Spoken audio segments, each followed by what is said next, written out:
Yo, what's going on, guys? Welcome back to Bullony Basketball. As you can see, I'm here with my guy, Michael, also known as MDBAwesome. How's it going, my man? What's up? It's going good, man. Yes, sir. We got a good show here. It might be kind of a quicker episode, but I think there's going to be a lot of interesting things to talk about. A little more open-ended show, I would say. And I think the first thing is now that the trade deadline has kind of settled itself a little bit. Um, One of the things that NBA.com they said like a thing of all these takeaways from the trade deadline, and like some of them were more trade specific. But the one thing they said was that they feel that the balance of power has restored in the NBA after the trade deadline. So I kind of just want to ask you, like, do you agree that it's restored, or do you disagree, and why or why not? I'm not gonna lie to you. I say I disagree because the balance of power is just out of whack now. I mean, after that Luka trade, it's got everyone just crapping their pants because it's like anything can happen now. Mm-hmm. Any superstar could be traded for. I'm not gonna say Anthony Davis is like a pack of garbage, but just like a very injury-prone player Ice who pack of got garbage. injured in his first debut game. Yeah. No. And I'm a big Mavs fan, so that really really angers me. But Matt Christie's been good. So, but no, balance of power is it's out of whack. Yeah. Then that's another reason why I definitely wanted to get you on around this time because I know you'd have a lot to say about that trade in particular. Yeah, Anthony Davis maybe like ice pack of garbage, like I said, because he's always injured. Um, Yeah, but I agree. I mean, here's what I'll say. I think the balance of power from a player standpoint, like just roster to roster, like no, it hasn't restored because it's like you just sent one of the best players in the league for many years to come to a team that's one of the biggest markets that so years down the line, like that's gonna help them tremendously. Where a team like Dallas, like not like they're a small market, but now it really like teeters more in out of their favor. And you're seeing all the injuries that happen with that. I'll say the balance of power maybe is restored for the GMs in the sense of like, uh, a lot of times you see trades happen, like Jimmy Butler, for instance, like he basically said, "I want out, like get me out of here," or like just a lot of time, like when Paul George was in Indiana, he's like, "I want to be traded," this and that. Like that didn't happen here. It just came out of the blue. So I think like, and that's usually how a lot of trades happen, like kind of pre 2015 ish. So that's from that standpoint, I'll say it has restored. But from the player standpoint, like roster, dude, moves like that, like they just seem like it breaks the game. You know what I mean? yeah, it for sure does. But yeah, I don't know. I really don't even get what they were alluding to there. I mean, I'm trying to think. Like, I have no idea. Like, but I mean, and you're even and one other thing I'll say, and then we can just move on to the next topic. But like, you're seeing two teams even like this year right now who are just like substantially better than the rest. It seems like the Cavs and OKC both on like 70 win pace. And then like the Celtics are up there, maybe like 63, 64 win pace. So there hasn't really been a season like that. So I don't know. I feel like that also goes out of the favor of the balance being restored. Oh yeah, for sure. But hey, it's cool seeing those teams hoop though because I know they were like garbage for quite a long time. So and Yeah. then they substantially just got better, better and better. Now they're top teams. So I like to see them Yeah. go even further. We'll see if one of them, they seem like the three favorites right now. We'll see if one of them can pull through. But we'll touch on that a little bit more here in a second. But next thing I want to get to this with you is obviously, All-Star Weekend. At the time of this episode dropping, it's going to be behind us. We still have to wait for the actual game, like tournament thing, whatever, that apparently Adam Silver's cooked up for us. Uh, he probably didn't cook that well. But anyways, we've seen the All Star like Friday night, Saturday night, the Rising Star, Celebrity, the Saturday stuff where they took out the Steph and Sabrina thing, which I mean, I thought it was okay last year. I know a lot of people though really liked it. So just off like what you've kind of seen from All Star Weekend this year, and like what do you make of it? Like, is it like still going downhill? And then, especially with the Steph and Sabrina thing, taking that out, like, do you think that was a good move to just not replace it with anything, or what do you think? I think that was a horrible idea because I'm not gonna lie, it saved the All Star Weekend last time, which I Mm-hmm. think that was last year, right? Yeah, Or was it that was. Yeah. yeah last year? And that absolutely saved All Star Weekend because besides that, it was a big flop. Dunk contest was trash. skills challenge was garbage. And even this year, I saw a clip on YouTube Shorts. It was Chris Paul Wemby doing skill challenges, and they're just chucking the ball everywhere. Like what? And they're smiling about it. Like they're having a good time, cool. But like, you're there to do a certain thing and try and win whatever the reward is. And I'm pretty sure they got disqualified for that, rightfully so. Yeah. Because I mean, like, what are you doing? Like, it's not. I don't understand what their plan was. It didn't really help anything. I doubt they get a score for that, regardless. So, it just seemed like they came to the troll. Really, that's all it seemed like it was to me. Yeah, they got a big fat X. No, but no, I agree. I mean, like CP cheat, back at it again. Like trying to finesse the system. Even then, he still can't win. But anyways, like just in general with the All-Star Weekend, like I thought this was also like the worst year for the 3-point contest in a while. Like I checked last year's too. The lowest score in last year's competition was Malik Beasley. He scored a 20 in the first round. If he was in this competition this year, he would have finished top 3, which means he would have moved on to the finals. So Tyler Hero, who ended up winning it, his first round score was a 19. If he was in last year's competition, he would have got last place, and he won. Yeah. Like, it was just bad. And then, I mean, the dunk contest, obviously Mac McClung put on a show again, but it's like no one else like really is in his class. I shout out Stephon Castle. He put up some really crazy dunks too, but it's just like you almost knew like there was no chance he was going to lose. So, and then on the Stephen Sabrina thing, I agree. I think it made no sense to take it out. And Adam Silver is really lazy too, because like he was asked about it, and he made it seem like he said, well, we took it out because we felt like there was nothing that could live up to it. So we're just like, it felt like forced. And I'm like, what do you mean it felt forced? Everyone loved it, it seemed like. Yeah. But what do you, so when you, I'll just ask you about that. Like, so when you hear him say like it felt forced, even though probably one of the better events you've seen, like, what do you make of that? Delusional. Very much delusional. I swear, all these top heads in these GMs and these companies just do the dumbest things, and all you can do is sit back and just laugh about it, because it's like if I felt like if I was head of the NBA, or if I was the Mavs GM or something like that, I am never making that dumb of a decision. Never. It truly baffles me what goes through their head. I don't get it. I don't know what he's thinking about, but I guess we'll keep going downhill from here until something changes, I guess. Yeah, knowing you would have had like Luca and bubble wrap. You're not taking him out of the city. Oh yeah, double bubble wrap. You said double bubble wrap? Double. That's crazy. But yeah, I don't know. We can move on though. We can talk about this is one more topic, and then we'll get into the last few segments here. Obviously now it's the second half of the season. Probably for the next like couple of weeks will be some of the, I guess, like least entertaining parts of the regular season, just because like it's not close enough to playoffs. All-Star Weekend's past us, and it's just like kind of playing through games. So when you see the standings right now, just on a scale 1 to 10, with 10 being they're exact right on the nose, 1 being everything's going to flip upside down, how accurate do you think the standings are right now once we get to like the start of the playoffs, like come April?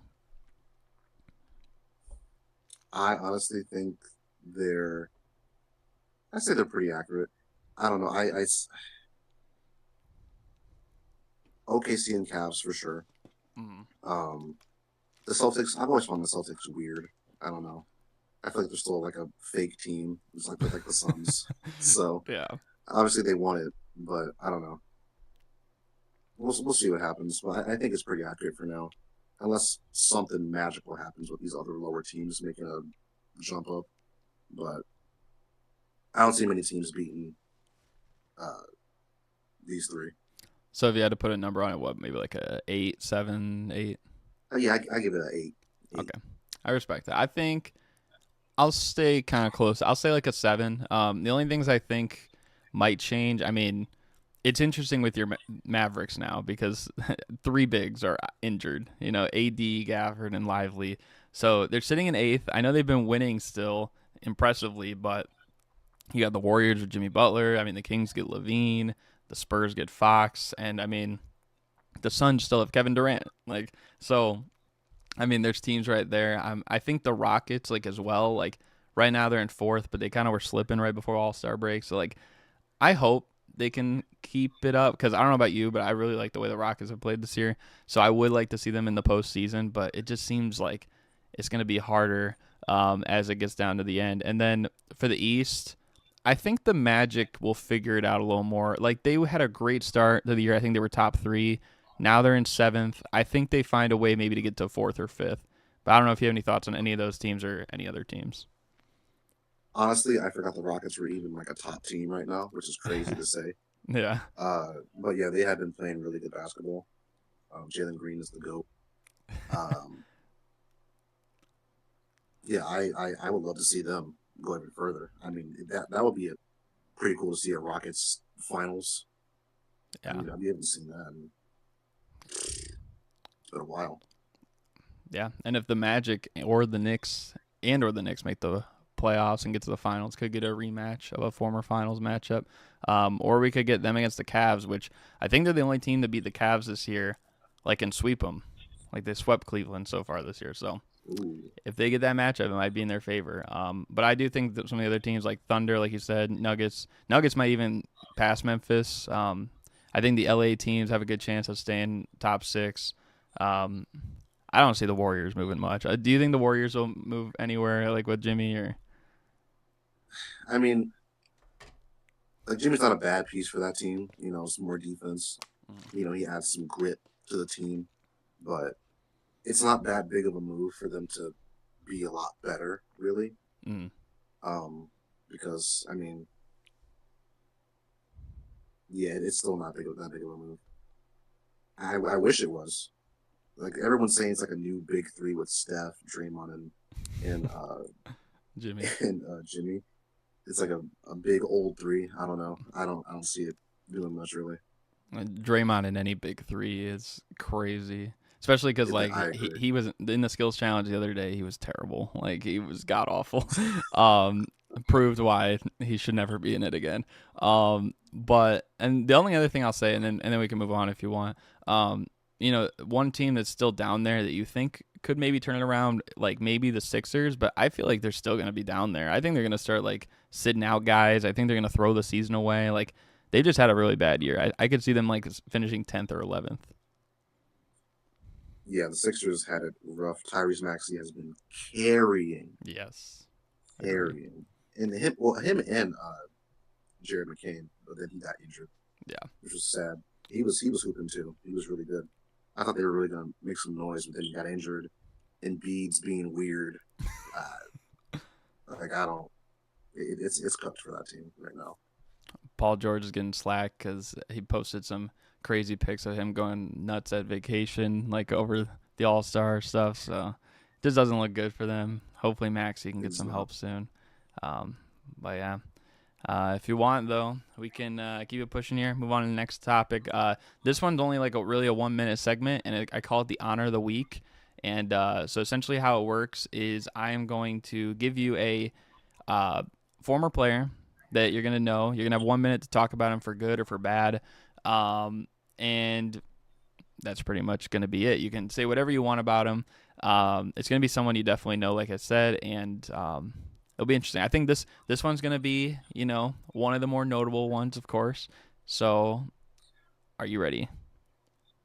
Yes, but I do want to say one more thing. Yes, go ahead. Ben Simmons should be out of the league ASAP. I'm sick of seeing his face everywhere. just, He's on the just, Clippers. just a random stray. Just forget Ben Simmons. The Clippers now have the two largest load management players on their team in Ben Simmons. Please get him out of the league. He's been a bum for a long time. I'm sick of it. You said Kawhi and Ben Simmons. You like kind of cut out there, but Kawhi, yeah, yeah, Kawhi and Ben Simmons are the biggest load management people on that team, and probably in the whole freaking NBA. So I need to see Ben Simmons gone. He needs to be out of the league ASAP. I'm sick of seeing his face. He doesn't offer anything on any team. yeah. Well, I mean, unfortunately, Kawhi's been able to get the job done sometimes, so maybe he can restore some faith in Ben Simmons, but we'll see. It's just Absolutely. so funny. It's like randomly. It's like, hey, shut up, Ben Simmons. You're bad. Yeah, But yeah. So okay. So back to the honor of the week. You'll have 1 minute to talk about a former player, however you want. Are you ready? I'm ready. All right. So the player, it's gonna be a notable one. We'll see what you say. Michael Jordan, the goat, Oh wow, the GOAT. right here. Yep. You can go ahead and talk about him however you want. All right, well, Michael Jordan, obviously the greatest of all time. Facts. Um, I love his 2K card Mm-hmm. whenever I can get him.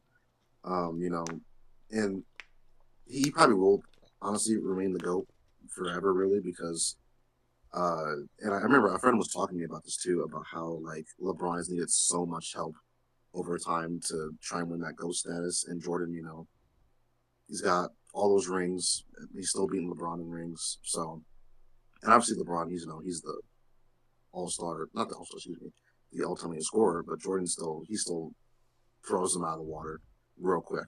But I love Michael Jordan. He's the best. I obviously the meme gets some help, Yeah. No, but man, he's just the best. And I love his shoes. facts. Yes. Well, LeBrons are uncomfortable. I don't know if you ever wore LeBrons, but they're uncomfortable. I've never worn a pair of LeBrons. I can't lie. They are uncomfortable. I have put some Jordans on my feet before. I've never put LeBrons on my feet. Um, but yeah. So I mean, obviously, I appreciate the way you just talked about him because I mean, as you could figure, he's also my goat choice. That's why he's on my wall. But I feel like it made the most sense. Obviously, having my guy Michael talk about Michael. You know what I mean? Yeah, But I mean, yeah, I mean, just to talk about it, like I've talked about him a lot, like MJ on this channel. But I mean, he's 6-0 in the finals, 10 scoring champions, 10-time playoff scoring leader. I mean, the guy has the highest scoring average in the current season, in the regular season, in the playoffs. I mean, and he just like was unstoppable. It seemed like in the playoffs, like he never lost as like a favorite. Like I don't know, it's just crazy to me. Like I feel like it's what he did won't ever be replicated again. And the other thing is like just his like mindset, his mentality. It's so rare. Like I think Kobe had it too, but it's just so rare that you like come across it, where it's like you really love winning, but you hate losing even more. And that's something that you don't see as much today. Maybe there's a few guys you could argue, like maybe like Anthony Edwards a little bit. Um, I think Donovan Mitchell even has that too, but like you just don't see it like as much, and that's what makes I think players like Michael Jordan so special. yeah, for sure. Yes, sir. So, with that being said, we can get on to the mini game to close out the show. So I call this the Rose Gold Trivia Minigame. So how this is going to work is, we just had a segment on this guy. Now, how about we're going to do a segment on this guy right here because he retired before the Ooh, season, D Rose. I'm going to give you 5 questions. They're going to be D Rose related to some extent. The first and last question, it's either all or nothing. There's only one correct answer. I will say the first question should be relatively easy. The last question is going to be really hard or pretty hard. The questions in between 2 to 4, depending on how close you are, you could get partial credit. Every okay. question is a maximum of 10 points, which means if you go perfect, you could get 50 points. So, with that being said, are you ready?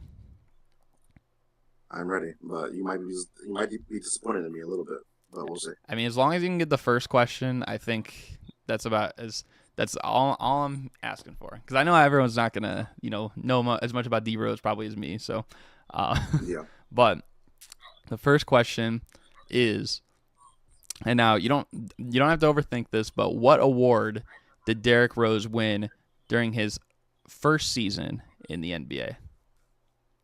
Rookie of the year. That is correct. It is Rookie of the Year. There you go. Okay. Pretty simple, right? Very simple, yes. Now, the one other thing I will say is some people might have been tripped up on that if they thought like, oh, he's the youngest MVP. He won MVP as a rookie too. Like I've heard some people say that before, but rookie of the year, 100%. You are correct. That is a 10-pointer right there. So already on the Let's board. go. Um, so here we go. All right. So number 2. Now this one, depending on how close you are, like every one tick you are away, you'll get subtracted 1 point. So if you're more than 10 spots away, you won't get any credit. Um, but you don't have to get it exact. Where did D Rose finish in all defensive team voting in the league for his MVP season? So, like, where did he rank, essentially, in the league? I'm going to say 15. You going 15th? 15. Okay. So, it is not 15, but you still got 6 points. It was 11th. So, that's pretty good. Ooh. That's still pretty good. You got 6 points there. Yeah, people actually don't know that because he never made an all-defensive team. He was actually the closest person to making one that didn't his MVP season, which I feel like might throw off some narratives a little bit if you saw like, oh, he was an all-defensive level player at one point too. So it's pretty interesting. So that is interesting. It's a good start from you. You got 16 out of 20 possible points. Now the third one is going to be a little bit more tricky. So for every 2% you are off, you'll get subtracted a point. If you're more than 20% away, you just won't get any credit. So here's the question. What percent of games did D Rose come off the bench after leaving the Bulls? Throughout like his whole career, like post Bulls.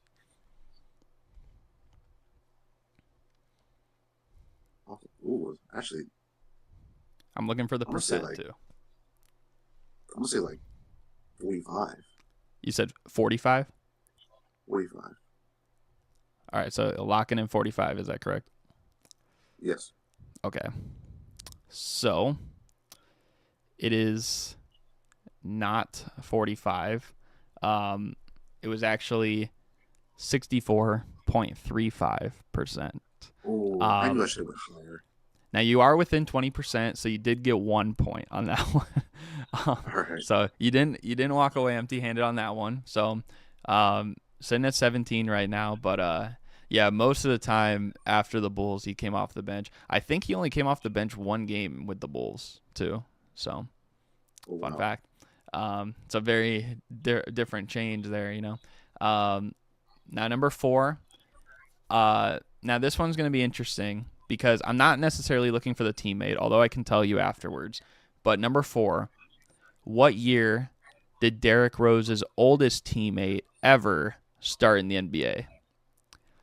So, of everyone that like he played with, his oldest teammate he ever played with, what year did that guy make his NBA debut? Oh boy. It's really a shot in the dark. I mean, it has to be obviously before D Rose, but figuring out when, Jesus.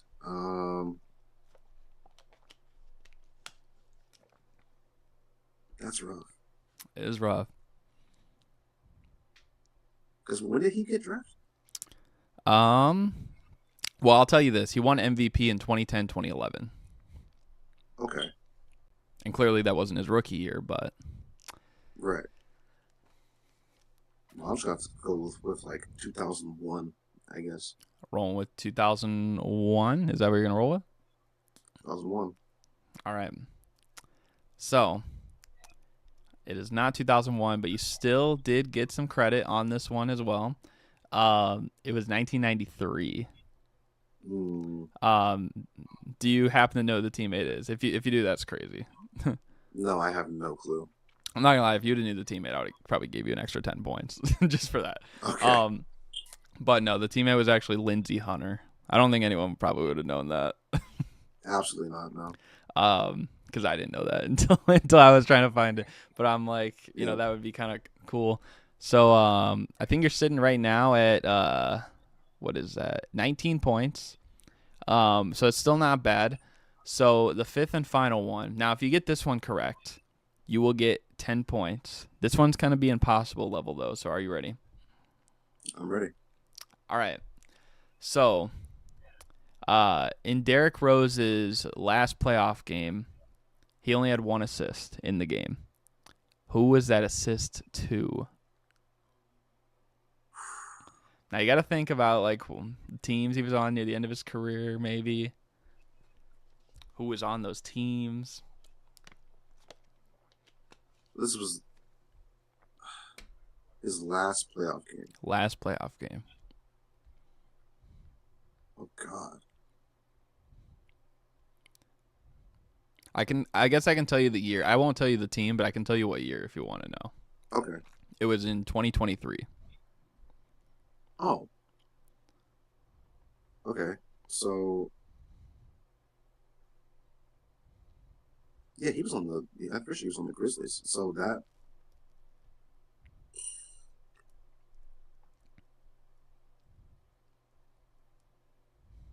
I'm gonna say. Hey, this is rough. This one's the hard one for a reason. I'm trying to think of who's on that Grizzlies roster right now. You know what? The pass was the slow mo. Kyle Anderson you're going with? Kyle Anderson. It's quite a guess. First person to guess Kyle Anderson in this Rose Gold Trivia history. All right, so you're locking in Kyle Anderson, right? Kyle Anderson. No, it is Yeah. not Kyle Anderson. Well, first of all, part of the problem was he was on the Grizzlies at the start of 2023, like 2024, but it was the 2023 playoffs when he was on the Knicks. So, Oh man. Just off me telling you the Knicks, do you know who it is, or you want me to tell you?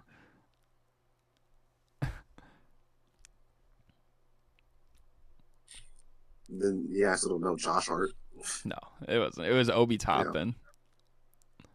Yeah. I think it was a dunk or something like that, of course. But yeah, it's just so random, like those are like the ones where it's like, because that was around the time, like, I mean, he still obviously was good on, like, solid on the Grizzlies as like a backup and stuff, but like for some reason they just weren't playing him in that playoff run. So like he got a few minutes near the end of some games, and then they just threw him in there. He was in there with Obi Toppin, got an assist, and then it became useful in my question. But overall, I mean, still ending up with 19 points total. You did get questions on the other four, or points on the other four, though. And you beat a couple people on the leaderboard. So how do you feel? I will take that. I'll take beating anybody. Yes, I think actually you beat someone on the very first question, because someone has missed the first question before. So really, yeah, I mean it's different for everybody, like, but I still feel like it's usually like within reach that someone should get, but yeah. So I think the lowest score is 9. So wow. Yes, anything could happen in the Rose Gold Trivia though. So it's true. It's true. Yes, sir. But overall, I mean, I think it was a pretty good show. Hopefully you guys enjoyed. Thank you guys for watching. You got anything you want to add before we wrap it up? Anthony Davis is a bum and Ben Simmons is a bum. Thank you. Wow. Will you ever like accept Anthony Davis, you think? If he can like not break his toe every 5 seconds, then yeah. I would absolutely love to accept him. Max Christie has been great. No hate to Max Christie. He's been lovely. But let's do AD, bro. We're getting the full AD experience. It's crazy how like AD played so long with LeBron, who spends so much on his body and like can last like durability wise, and then like he just never had, I don't know. Yeah. We need to investigate LeBron. He's hiding something. Yes. But no, appreciate you joining the show once again. And yeah, because I think it was a really good one. Go check out my guy in the description down below. And yeah, hopefully you guys enjoyed. Thank you guys for watching. Headband Gang. And we're out. Peace.